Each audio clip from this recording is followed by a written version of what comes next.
আপনার নামটা একটু বলবেন? ফারজানা তাবাসসুম রূপা, নৃবিজ্ঞান বিভাগ, 50তম আবর্তন। ওকে, আপনি কোন পদে? হচ্ছে ফজলুতুন্নেসা হল সংসদে সাধারণ সম্পাদক পদে। কেমন দেখলেন? অন্যান্য হলের কথা বলবো না, আমার হলে নির্বাচন বেশ সুষ্ঠু। অভিযোগ ছিল কোনো? না, আমার হলে এরকম কোনো অভিযোগ ছিল না। ওকে। এবং আমি মেয়েদেরকে আলাদা করে হচ্ছে যারা তখন লাইনে ছিল, আমি এবং শুধু আমি না, আমার তো আরও যারা ছিল সহকর্মীরা, সবাই মিলে আমরা জিজ্ঞেস করেছি যে বাইরে থেকে কোনো চাপ প্রয়োগ করা হয়েছে কি না, বা ভিতরে কারো কোনো অভিযোগ ছিল না, ভিতরে কোনো সমস্যা। এখন কি কোনো শঙ্কা দেখেন?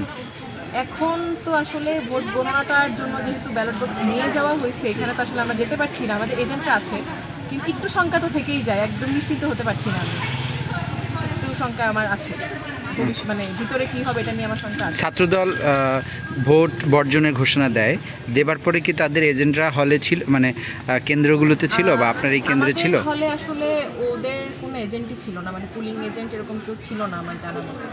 আর আমাদের হলে ওদের কমিটিরও সেরকম কেউ নেই, দুইজন আছে যারা আসলে ওরকম অ্যাক্টিভও না। তো আসলে আমাদের হলে আমাদের হলটা এরকম কি জুলাই 24-এর আগে আমাদের হল থেকে হলটাকে আমরা ছাত্র রাজনীতি মুক্ত করি।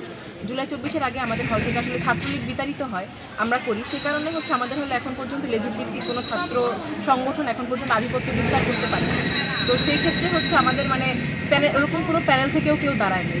যে কয়টা পোস্টে নির্বাচন হয় সবাই হচ্ছে ছিল স্বতন্ত্র প্রার্থী ছিল। আর আপনিও তো স্বতন্ত্র? আমিও স্বতন্ত্র। এবং সেন্ট্রালের যেটা, ওদেরও ওরকম কোনো পুলিং এজেন্ট বা এরকম কেউ ছিল না, সেরকম কেউ ছিল না। তো আসলে হল ত্যাগেরও ওরকম